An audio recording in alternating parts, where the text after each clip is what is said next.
Oh, hello there. I didn't see you. I'm Alex Rubenstall, a PhD candidate from Yale University, and we're the Skeleton Crew. You don't see the rest of them yet. Today, I'm excited to take you on a journey back in time where we're going to learn about a certain Chinese stegosaur. But before we get started, we have to meet the rest of the crew. My name is Amelia Zietlow. I'm a PhD candidate at the American Museum of Natural History.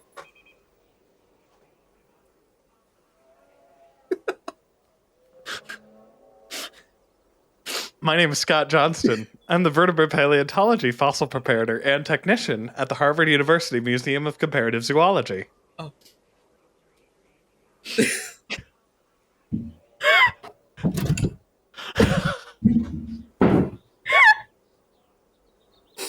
Hi, I'm dead. That's a little Red Letter Media joke for those fans. I'm Dalton Meyer. I'm a PhD candidate at Yale University. And together, We're the skeleton crew. James isn't here. James couldn't crawl to the camera. We told James to get out, right? He got so far off camera that he's not going to be in the video. Yeah, maybe by the end of the episode, he'll crawl. Shit. We cannot confirm, but rumors are that Jimbo has been terminated to a permanent. I do wonder where he went. Hello from the end of the video. We had an announcement to make that's very important that we forgot to record earlier, so we're doing it now. During the month of October will be the annual meeting of the Society of Vertebrate Paleontology. This is the largest vertebrate-focused paleontology conference in the world, I believe. The in-person meeting is happening in Cincinnati, Ohio, and then following that, there will be a virtual meeting. What's really cool about SVP this year is that we are participating as the Skeleton Crew officially with support of the SVP. So what we are doing specifically is a couple of things. First is during the virtual meeting, which occurs after the physical meeting, we will be doing a live Q&A panel. This will be on Saturday, October 28th, starting at 6:30 p.m. Eastern Time. You do need to be registered for the virtual meeting to attend this.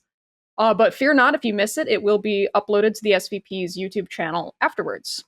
The other thing that we're doing that's super cool is we will be helping the SVP raise money for their Futures Award.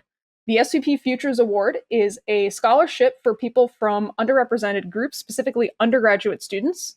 And what this does is it provides $5,000 for a student to undergo some kind of research experience over the course of a summer, with the idea that then the following year they're able to actually present this research at the conference.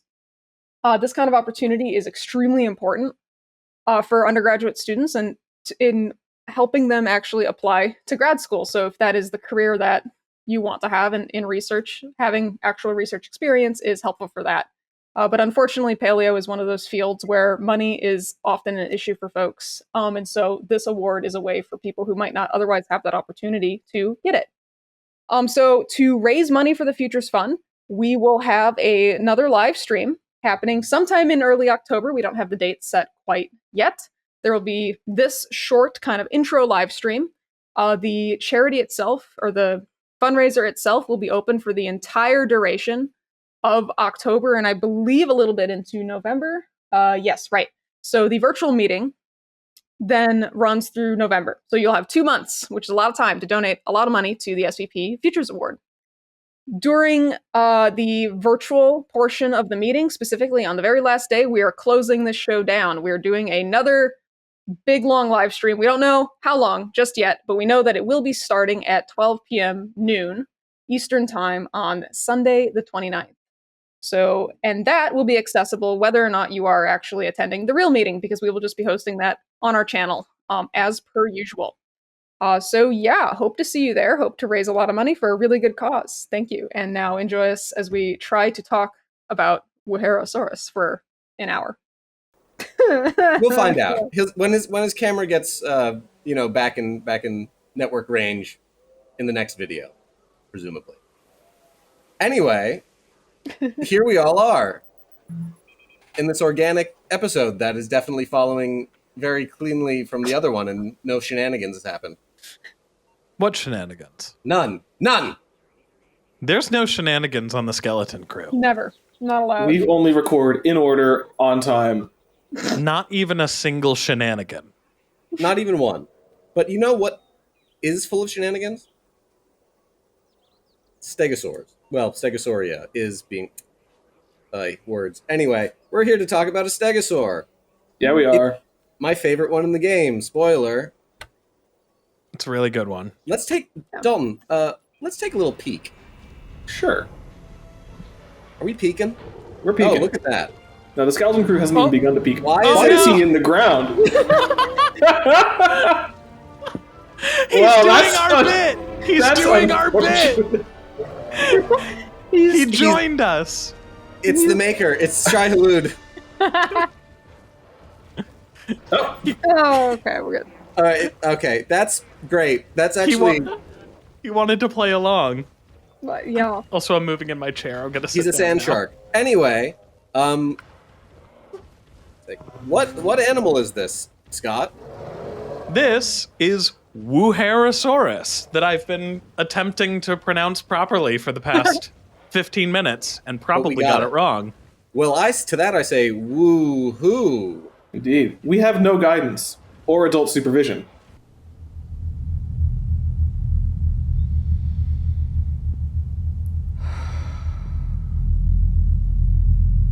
Well, let's see. What does the name Wuerhosaurus mean? Yes. It Well- means... Oh, no, Dalton, go. Oh, go. no, go for it. No, you do it. You found the thing. Oh my god. Oh, sure. Well, it means lizard from the city of Wuher, a place that we're not sure exists. Because every time you try to find it on the internet, you only find Wuerhosaurus. I have found one article referring to Wuher, and it refers to it as like a ghost town, but I don't think in the sense of a Western ghost town. It seems to be out in the middle of the desert, and it looks pretty cool. But I don't know anything about it. I found an article as well that also refers to it as Wuher Wind City. So Chicago? Yes. Yeah, but it's... Yeah, as Dalton said, middle of nowhere, and apparently it's famous for oil and wind and striking geological features. Oh, okay, cool. Now there are, I believe, 2 species of this creature, are there not? Yes. At the moment. Do we know what their names mean? No. Okay, moving on. The species are Homehenai and Ordosensis, and I can't find access to the paper that would have their etymology in it, so... Well, we tried our best, which was not much. Probably named after people. Probably. Probably. And I think the one in the game is based on the prior, because it's from the Tuvalu, right? It's Yes. bigger. It's the bigger one? Yeah, because the second species, or the one that starts with an O that I forget off the top of my head, is significantly smaller. That you know what? Let me just. So it's Wuerhosaurus homenheni, is could get to about like 23-ish feet long, and Wuerhosaurus ordosinensis only topped out about 16. Okay. So a bit smaller. I mean, still, again, as we say whenever we talk about these small versions of animals in this game, enormous would be absolutely huge today, but smaller. Now, dear viewer, we have a few things to discuss that relate to our, I almost said spiny friend, but this is more of a Lady Bumpy friend? smooth, bumpy. Yeah, bumpy. Well, he's from the Windy City, and he's got a bunch of deep dish pizzas kind of just stacked on his back. Ah. Now, viewer, please let us know in the comments. Do you hate Chicago deep dish pizza? Or do you have a metal rod through your brain? Please let me know. Hey, I have a metal rod through my brain. I will die on the hill It if is I good. love Chicago I style will deep too. dish It's not pizza. pizza. It's not bad. it doesn't matter if it's pizza It is or not. pizza. It's good. No, but it's also, not. It's like it is. it's an It's got inside-out crust. calzone, which I realize is an inside-out pizza, but It's just pizza. It's fine. It's also no. If you take a pizza and turn it inside out, you get a calzone. If you turn a calzone inside out, you then get pizza again. And now it's you don't. This is the Beef dishes, topology you just of pizza. don't all the way. The alchemy of turning pizza into a calzone changes its nature. Changing it back does not revert it into its prior nature. It just changes its nature again. Anyway, none of you are as Italian as I am, and Jimbo's not here, so this conversation's over. I'm correct. You're using your out, though. Italian Anyway. matrix. Yes. So our friend today, we're just going to get phylogeny out of the way because there's not really a lot to say. This is another stegosaur. It is a stegosaurid, and it is in the family, the proper family, and it's closely related to stegosaurus, which we've already done, and in the most recent phylogenetic topologies, it is sister to Hesperosaurus, which by all accounts seems to look similar to it. We have plates for it, right? Like it has low rounded plates like this. yeah. Cool. Yes, I believe. Let me Excellent. double check that before we put our Now, foot in our mouth. stegosaurs are part of the larger group of armored dinosaurs, the Styriophorans, to which ankylosaurs belong, and we're going to talk a little bit more about the kind of the age-old rivalry between stegosaurs and ankylosaurs later in the video, which isn't really a rivalry. We think maybe we don't. Maybe they were friends. The farmer and the cowman should be friends. Yeah. They did at least like coexist in the same habitats for a really, really, really long time. They did. Yeah. Mhm. They coexisted for longer than they didn't coexist. Yeah. Like, I routinely forget that there are Morrison ankylosaurs. Like, whenever I think of the maybe not. What? No, sorry, I'm just doing my math in my head. You're right. They did. There are Morrison. Yeah, there's two of them. I routinely forget them because whenever I think Morrison, I think stegosaurs. Yeah. Okay, they didn't coexist for longer than they didn't, but it's close. So, does anyone else have anything they want to say before we go into? Well, so Hesperosaurus, I'm looking at a photo of it now, and it does seem to have plates that very broadly look like the ones we see on the model in game. I wouldn't actually be surprised if they used that as the source for it. Okay. There's Which probably would be safe, given that we said it Yeah. was the sister taxon. Now Yeah. I'm noticing a few things in this model that I like. One is that I think the neck is appropriately long for a stegosaur. It's at least close. It's way better than the Stegosaurus. Yeah, Yeah. The models that are based on like in-game designs have these short necks, including the stegosaurus, which generally I think we like. But the necks are short, and as more information has emerged about stegosaurs over the course of time, we've learned that they had neckier necks. There was more neck to go around. Some of them had a lot more neck. Additionally, so it's got the thagomizer at the end of the tail. Those are your four spikes that poke things. If you're an allosaur or perhaps a carcharodontosaur, because this is an early Cretaceous species, it's going right up your cloaca and not in the fun way. That's how it works. So your genital opening, stuff still goes in it. Don't give me that look. We're all adults here. Anyway, what you might notice if you have seen the skeleton of Wuerhosaurus, is that the plates, at least when you look at the skeleton, appear lower. But we have reason to believe that the reconstruction in the game is actually not too bad. Does anyone want to expand on this, or should I? I don't want to. I can jump on it. Okay, Yeah. Amelia. So- What do you? No, What? no, I was just going to volunteer Amelia for something, but she looked like she didn't give it to me, so I thought it would be funny. So Scott, go ahead. Sure. So for the longest time, Wuerhosaurus was always depicted as having incredibly wide but short plates. Like they always looked like yeah, they had plates. Yeah, we're cutting this. No, that's a good descriptor. Everyone, all right, fine. We're not including. No. You've heard of It's Nodosaurus. called No! germs. Wuerhosaurus was very frequently depicted as having plates that, as I described it before we started recording, when we were chatting about this little guy doing our research, having plates that kind of look like horizontal graham crackers on its back, like being very low, very square, and kind of, for lack of a better term, kind of looking like someone just kind of like gave it a buzz cut, just kind of short off the top of them. And Like a that fingernail. yeah, You clipped it. that doesn't actually seem to be far off from at least the explanation as to why we thought that way, because it seems, according to our research, that the few plates that we have of Wuerhosaurus are indeed incredibly broken. And it was originally thought that these were the full extent of the plates, because stegosaurs are pretty diverse in their plate shapes, that not all of them are, in fact, almost like, not most of them, look like the traditional kind of like almost like sub-diamond shape that Stegosaurus had. The kind of Most of them are like swept back spines. tapered. Huh?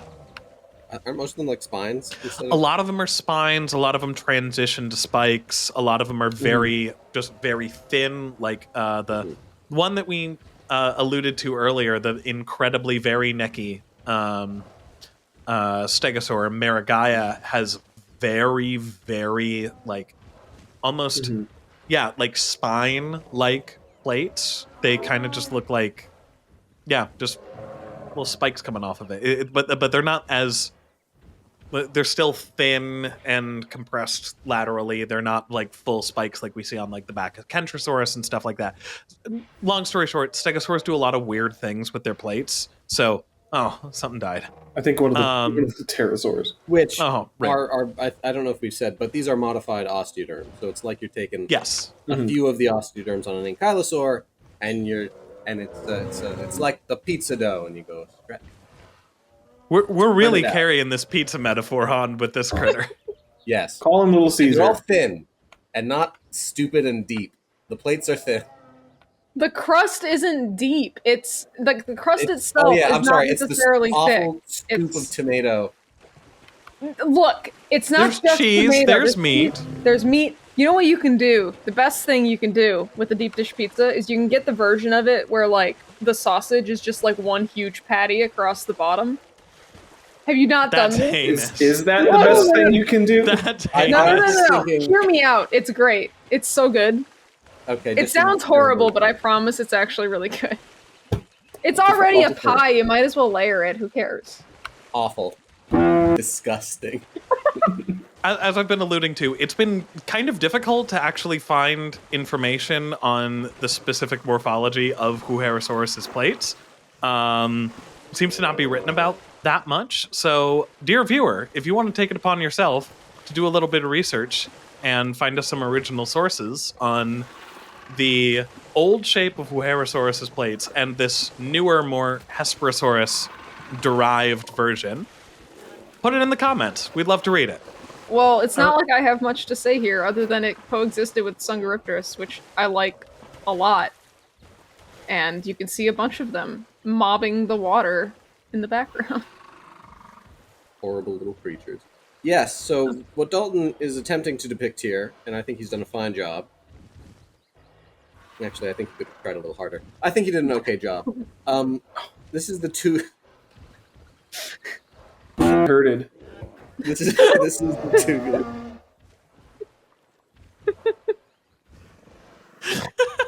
I'm sorry. I don't know why that's so funny. I don't either. No, just you saying heard it. Oh man. Okay, I'm sorry. Okay, what Dalton has put a lot of work into here is recreating the Tougaloo group, and I think from the Tougaloo group, which formation is this? No. There are a bunch. Well, I know one species is from the... Oh god, I can't even begin to pronounce this. Editor, How does it put this spell? up on screen. Ejinhoro. No, Oh, that's I think that's the other species. the other species. Yeah. Well, I was saying there's like one species is from there. Okay, all right, fine. We're not gonna, so it's from rocks that are part of the Tuvalu group, and that's actually this whole system's actually part of the Junggar Basin, which is this really cool productive region with a lot of important fossils that kind of spans the Middle Jurassic, not in one place. It's quite widespread, but into the Cretaceous. Includes the Shishigo and other neat places. And it's a place that's near and dear to your heart, especially given your critter on here. As it is related to the locality from which the great and noble Jurassic hails. Long may he reign. Would Now- Jurassic have been a contemporary of these guys? Would it be No, appropriate it's to put alive during the very Jurassic in? late Middle Jurassic. Oh, I forget it's Jurassic. I always think it's early Cretaceous. No. It is one of the most late surviving Spinosuchians, but none of them make it into the Cretaceous. Bad. Very sad.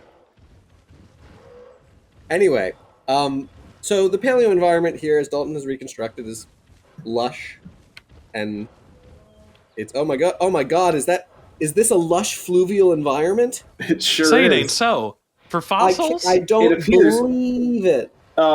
Something that I read when I was researching how to create this is that it appears that a lot of the body fossils come from lacustrine facies, and then there are more riparian river, like braided river facies that are apparently more arid, where there's a lot of trackways.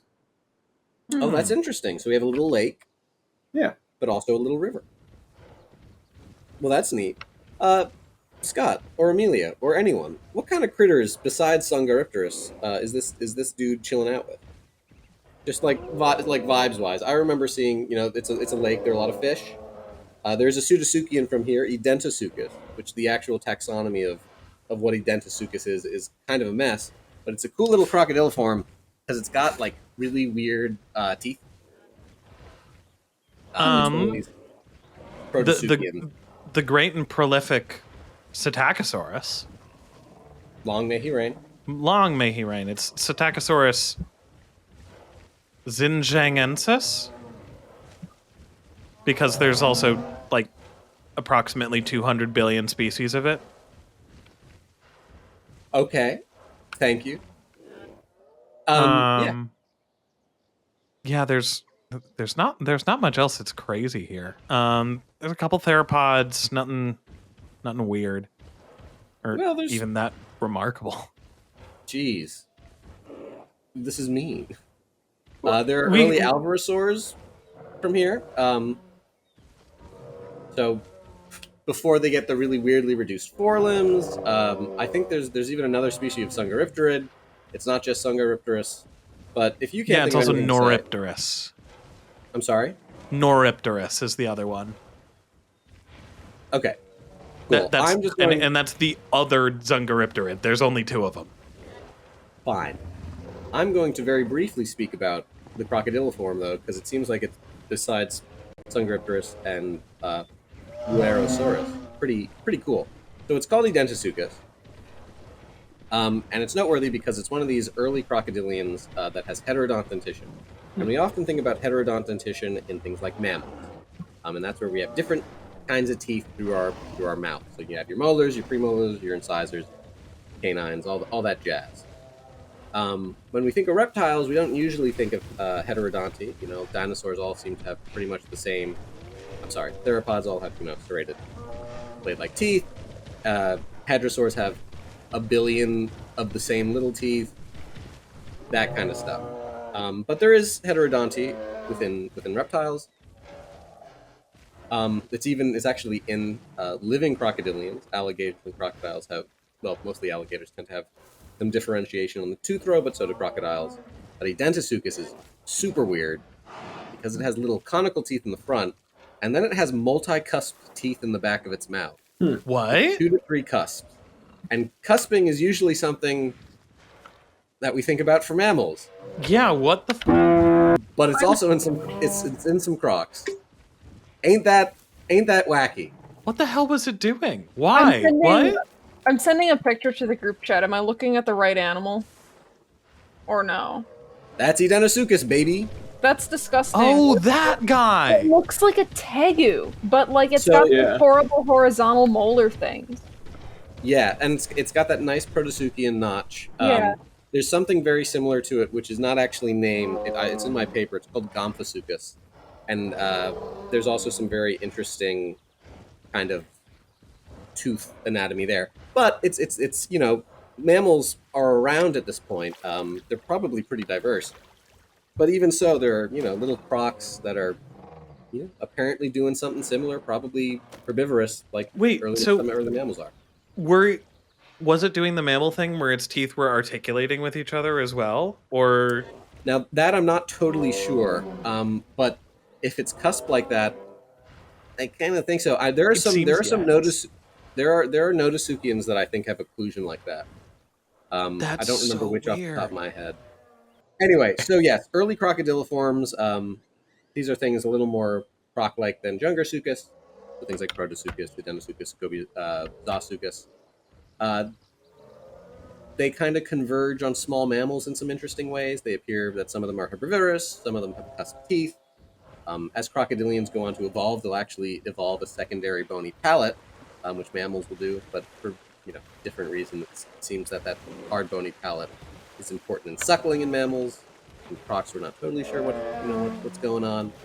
And later crocodilians will also evolve a kind of diaphragm like a mammal, something that other reptiles don't have, and it's called a hepatic piston. It's a system that involves pulling all their viscera, largely their liver, to make room for their lungs, and it's in part how they ventilate their lungs, and also how they maintain their buoyancy. That is your crocodiliform tangent. Now back to our regularly scheduled programming about a stegosaur. Well, one of the other most interesting things about Wuerhosaurus, besides its slightly weird-looking plates, at least historically, is, as we've discussed, this is one of the very, very few early Cretaceous stegosaurs. Normally, when you think of stegosaurs, you think Jurassic, and 9 times out of 10 you'd be correct. Most of the stegosaurs that we know of are from the early to late Jurassic. That's just the Jurassic, Scott. You just described the Jurassic. They're not from the early Jurassic. Okay, from the middle to late Jurassic. Are you sure about that? Yes. Are they not there, or are they not known? Oh, They're not there's known. Well, we talked about this a bit in Wuerhosaurus. Yeah, so Wuerhosaurus is showing up, I think, like 165 or 168 million years ago. And it's 165. 165. It's primitive for a stegosaur. And in the early Jurassic, we do have things like Scelidosaurus and Scutellosaurus. But we don't seem to have any ankylosaurs, stegosaurs, and this is the skeleton crew, so we will say that does, the fossil record's incomplete, blah, blah, blah, blah, blah. No, but We that should is have a graphic for that. We do get what appear to be pretty early diverging ankylosaurs and stegosaurs in the later Middle Jurassic. I would not be surprised if maybe by the very end of the early Jurassic, we're getting kind of the origination of that clade. We don't have any fossil evidence for it yet. Maybe it's happening at some point in the Middle Jurassic. Maybe it's happening a little earlier. That's all I'm saying, right? Because I think the oldest stegosaur is maybe 168 million years old. But There's that one footprint that I'm not sure what to think of because it's a footprint. It's a footprint, but it's been attributed to be a stegosaur footprint that I think might actually be from the early Jurassic, but if it's not a body fossil, I don't. Yeah, that's a good point. Also, Dalton, you were going to say something earlier. No, I wasn't. I don't think. Oh, okay. I thought you interjected there for a second. But yes, as Scott is setting up masterfully, this is a mostly Jurassic clade with I think an almost global distribution, right? We have them in North and South America. We have them in Europe, Asia, and Africa. Mm-hmm. And I don't think we have a lot of Jurassic rocks from places like Madagascar, India, or Australia. So maybe we're just missing them there. But they're in both hemispheres to our knowledge. But come the early Cretaceous, and they seem to have taken their lumps because they are not around as much. And man, are the oh boy, are there sure a lot of ankylosaurs around. And by the middle Cretaceous, a subdivision every time I read anything, think is more and more real, and should be real. But I'm a vertebrate person, so maybe I'm biased. By the middle Cretaceous, they appear to have bowed out, along with the ichthyosaurs and some other neat creatures, diplodoquids too. And Don't then we they're have just gone. late Cretaceous ichthyosaurs? I'm sorry. Don't we have late Cretaceous ichthyosaurs? I didn't think they made it through the Cenomanian. I could be wrong. I remember there being a thing recently, but I don't remember what it... Like, I remember there being a discovery recently that was pushing it back a little bit, but... Early in the late Cretaceous, but we do have late Cretaceous ichthyosaurs. Looks like maybe It says 90 Conesian. million years. Turonian. And 90 million years is what I would consider middle Cretaceous. It's in the Turonian. Yeah, it looks like it says, hypothesis is it's seemingly extinct around the Cenomanian-Turonian boundary. I mean, personally, that's what I think is middle Cretaceous. I know Sure. Okay. Cenomanian is often considered middle Cretaceous. I think Turonian is too, but I think it's rather informal. So I think you could very reasonably say it's presently early late Cretaceous. Ichthyosaurs. But yeah, anyway, by the end of the Cretaceous, stegosaurs appear to have shuffled off this mortal coil and into our hearts. Because we do love them very much. They're one of the most iconic groups of dinosaurs, and yeah, it is a little bit of a mystery as to why they left us, why they decided to. So long, and thanks for all the plants. It went out to get horsetails from the local swamp, and it never came back.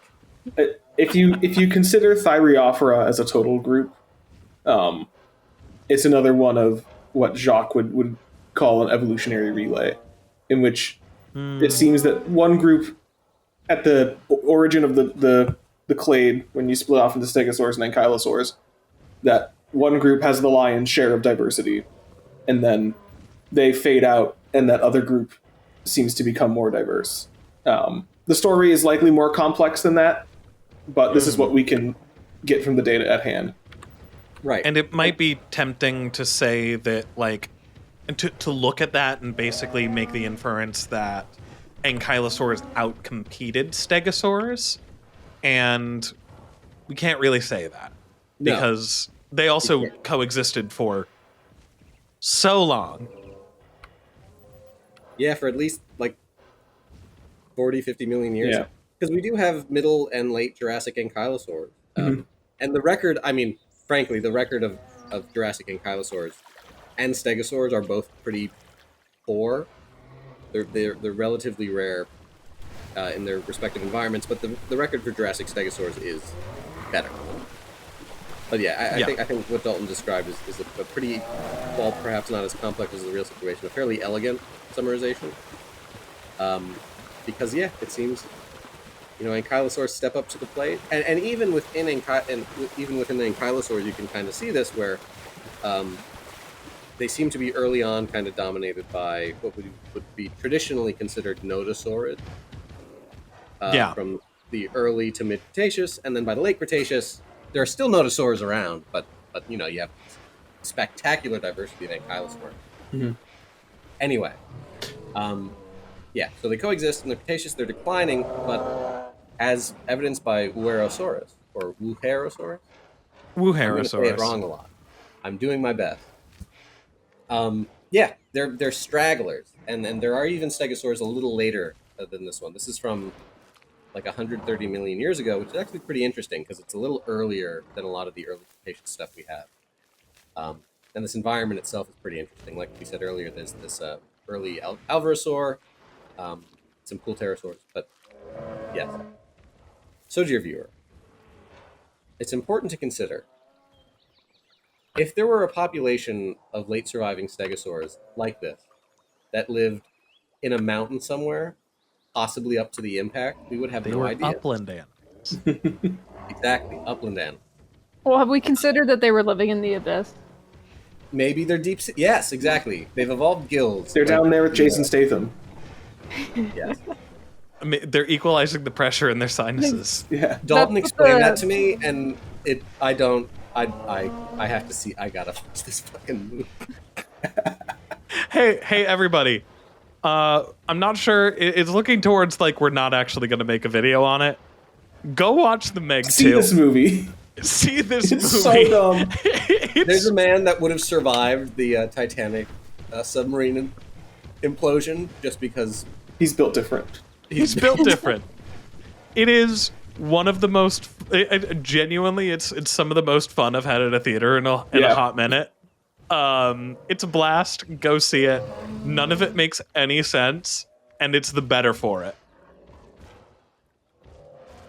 Sage advice.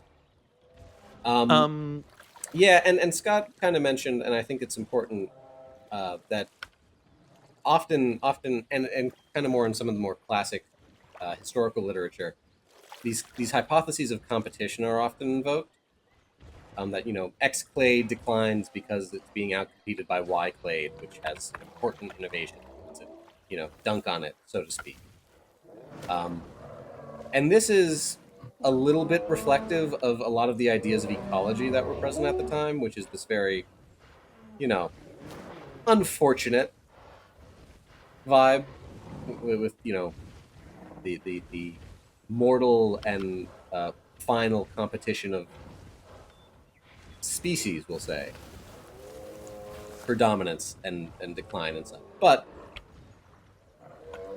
when investigated, and something similar has been proposed for eurypterids and jawfish, that perhaps the massive diversification of jawfish is why marine eurypterids decline so sharply in the Devonian, but there does not appear to be a strong signal for this, and for most of these hypotheses of kind of a competition leading to decline. In the case of eurypterids, work by James Lamsdale, probably the most knowledgeable man on the planet about eurypterids, and also a very nice man. He proposes that it's habitat fragmentation that comes from rapid sea level rises and falls, and eventually the eurypterids, for some reason related to rapid changes in their habitat, just can't cut it, whereas jawfish can. Some of those eurypterids will go on to survive inland, but they just never re-evolve outwards from there, which is possibly an issue of incumbency. Ooh. So for stegosaurs, maybe something similar happened. Neat. So Yeah. we've talked about like the evolution, all like the general stuff about this animal, and a couple specifics about how it looked. But why don't we zoom in a little and check out some of the specific characteristics of this critter, because it gets some really, really fun stuff right, and some stuff I'm not the biggest fan of. How are the feet? Are the The feet bad? feet are bad. Feet are bad. Okay, that's fine. I won't look at Namely, I really dislike the head. Really? Yeah. Well, it's very wide. For what we know for stegosaurs, it's really wide and triangular, and most stegosaur heads are relatively narrow. I mean, this is pretty narrow. I wouldn't call that wide. Well, it's more wide than Stegosaurus. Well, it's got like ridges going on. I think that's just. I don't like that too. Well, you just hate fun. I do. The Marsh illustration, the Stegosaurus from Marsh's illustration, is a little bit crushed. I think is it Lori? What's the nice Sophie. British Museum? Sophie. Thing. I think that one's got a. I mean, it's not like wide, but like I think it's a fairly rectangular skull. I don't really have too much of an issue with the shape of this, but perhaps I'm misremembering. I mean, I thought you were going to talk about the full-on turtle beak it has. I was going to transition into that because I thought this was going to be an uncontroversial opinion that we would say yes and then move on from, because I'm now double-checking myself to see if I'm a fool. I don't think you're a And, fool, you know- but I think this is within for me at least, acceptable with parameters. It doesn't look boxy. Okay. Actually, like when I look at Sophie, this like I think I'm a little bit more on the fool spectrum than I would And on the cool spectrum, on the cool to fool than on zone. the cool Shame on behind. the cool Talk fool. about beak. Add it to Yeah. the list of spectra. Charlie, that we're on. what kind of sandwich would you like? What? Beak. Sonny? What? I don't When- remember this. I'm You sorry. don't remember this one where Charlie and Dee go to the restaurant and he's so used to going with Frank who makes him order beak on his chicken sandwich? What? I don't remember this. No. Oh, I don't what a know this shame. episode. It's pretty good. All right, Of anyway, what? sorry. A beak sandwich? Yeah, he gets the chicken sandwich with the beak. That's gross. He doesn't like it, but Frank makes it. So speaking of the beak, and it was one of our big criticisms. Let's restart that You bit. snorted. Which one of you snorted? I heard it. I think it was Amelia. It's always me. What? Incredible. So it was one of our big criticisms of the Jurassic World Stegosaurus design is that it was gross, fleshy, and beakless. Mm-hmm. That The ideal chicken sandwich. like the ideal chicken sandwich, fleshy and beakless. I mean, yes. I dislike my stegosaurs the way I like my chicken sandwiches, fleshy and beakless. I want to look in their mouth, but But this guy seems to have overcorrected a little bit and has a big ol' like almost bird of prey hooked beak at the end of there, which I would bet they didn't have, especially hungry. not to that level of like sharpness. Maybe they're Yeah. implying that Wuerhosaurus Is a predator. Carnivorous stegosaurus. See, terrifying th- Using thought. flesh from bone. that's why there's so many damaged Allosaurus with stegosaur spikes. They were hunting them. They were testing the Allosauruses for weakness. they Systematic. remember. They're hunting. Oh, that'd be such a better scene with a 30-foot-long stegosaurus barely obscured by foliage. And wanna- like doing the Looney Tunes tiptoe steps. I want to see if Ooh, let's they did see. teeth. At all. Does he have? Oh, they do have teeth. Yeah, and they're not Let horrible. me see. Oh, those aren't bad. I mean, Oh, they're multi-cusp. Those are mammal it's teeth. Well, they're like 4 polygons. it's a blob of white. It's, I'm impressed Yeah. that there's anything there at all, so. Well, while we're paused and looking at the body here, another thing that I've noticed, particularly on this model, that they did a really good job of is the skin texture. Yeah. Because Oh, we yeah. actually do have stegosaur skin impressions. There's a couple really good specimens. I think that one absolutely gorgeous one that they have on display in the Smithsonian had a couple skin impressions on it. That's the And they- holotype, isn't it? Is that the holotype? I thought so. It's the roadkill one, and I remember asking The someone roadkill Yeah. one. Yeah. the holotype. I think that's one of the ones that Marsh ended up losing Yeah, because he didn't Oh. do taxes good. Oh, in the in the great unmoneying. Man, he couldn't fuck and he couldn't do taxes. What the hell was he good for? naming Stegosaurus. There we go. Winning the Bone Wars, Yeah.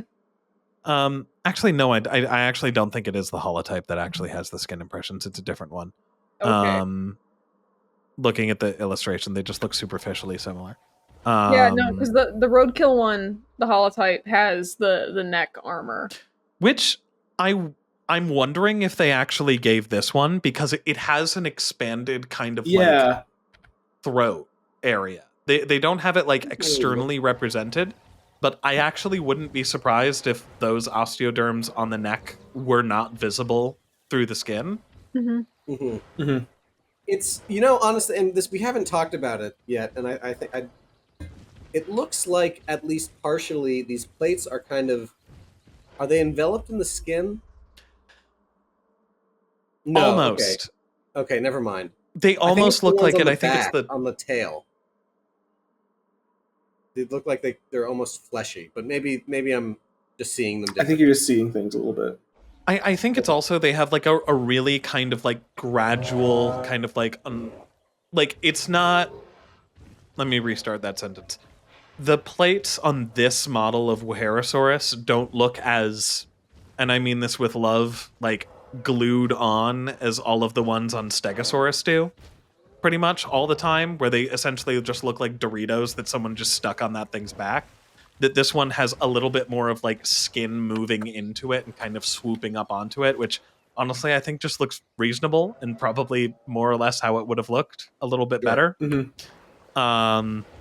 So if anything, this is just like a more comprehensive and more like modern reconstruction on how a stegosaur would look. And yeah, this is a DLC species, right? Yeah. Yeah. This was the early Cretaceous pack. This came out with, well, appropriately, Zungaripterus, Chronosaurus, and Minmai. Yeah. Minmai. Yeah, Honestly, pretty solid pack. it's a really solid pack. Ooh, and I love the stripes on the tail. I do too. I love how thick the tail is at the base. I think the body shape of this is really, really good.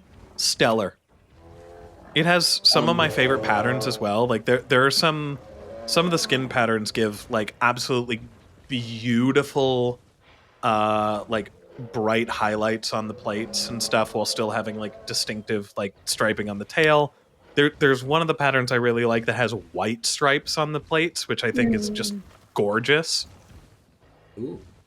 That's It's it's a really, really, really solid model. I mean, like, yeah, we have gripes with the beak, but like, well, and even then, and the feet. like, even if the beak is. Yeah, sorry, Amelia. Even if the beak isn't like real, it looks good. Like it doesn't look like a crappy half-ass beak, you know? Like a lot of the Jurassic World beaked dinosaurs. Like it looks like they just kind of slapped it on there. This one, like, it looks great. I like it, even though I know it's probably not accurate, but It's, and I can't remember who said this.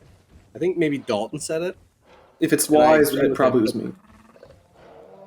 It is wise. We are radical Daltonists here, all of us. Yes, I keep Dalton's little red book on me at all times. No, we have not yet converted to the true religion of Ruben Stalinism, but it's all right. You'll get there. Sorry, can you zoom in on one of their heads? But Yeah. I think Dalton, one time you said like the heads feel almost kind of like draconic, yeah. and it's like kind of evocative of like a little dragon vibe. And I think that's pretty neat. Do we want to? I don't have anything else to say. Do we want to rank this animal? Yeah. Let's rank this critter. Yeah.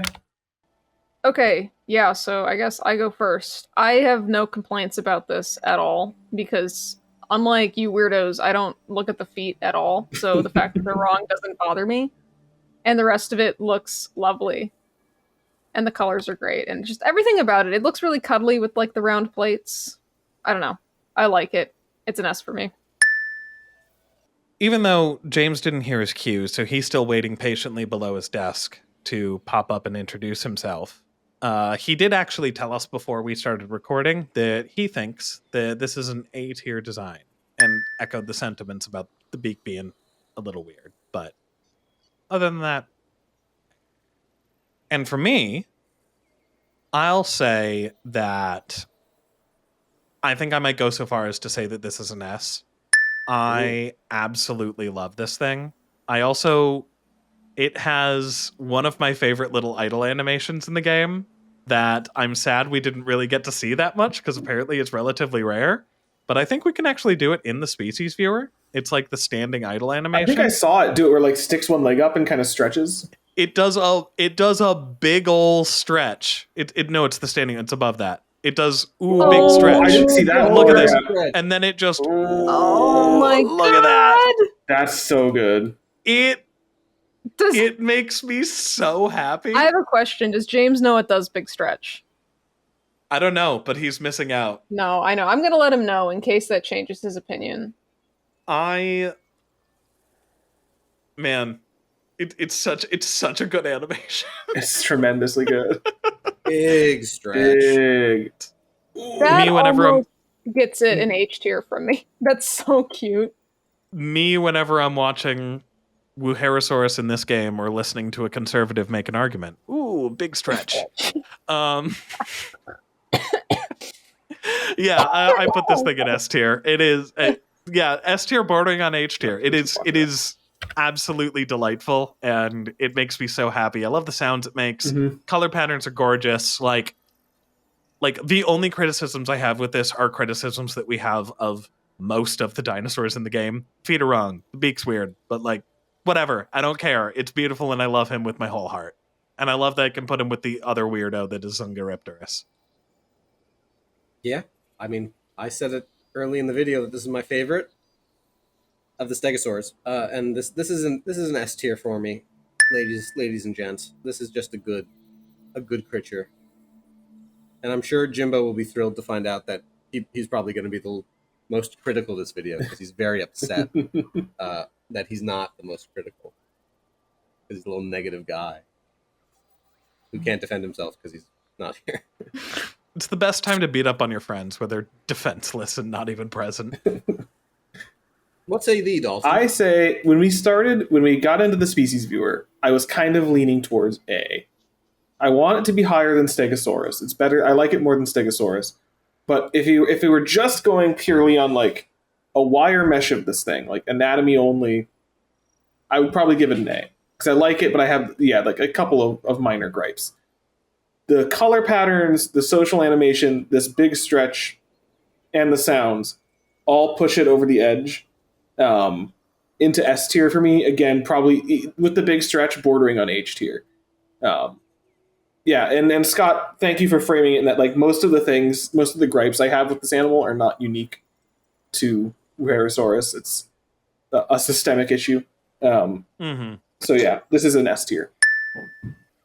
I'd like to interject briefly to say that James has done exactly what Alex said he would do, which is stick to A to try and be more critical, even though he thinks the big stretch is very cute. He did not know about it. Wait, did he really say that? Yes, he did. Look at the group chat. I'm so smart. Holy.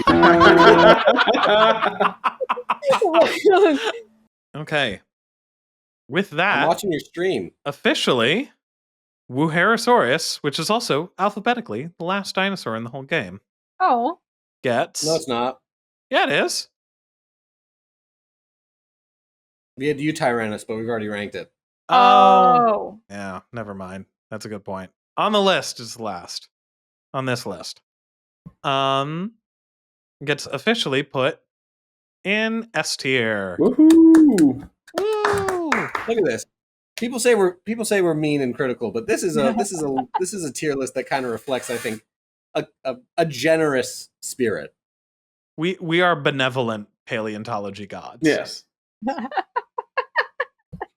Sure. And on that, we will determine who our next victim will be by spinning that wheel. Spinning the when wheel. All right, now everyone do a big stretch to grab the wheel and give it a spin. Spin that wheel. Where's it gonna land? I hope it's something good. This is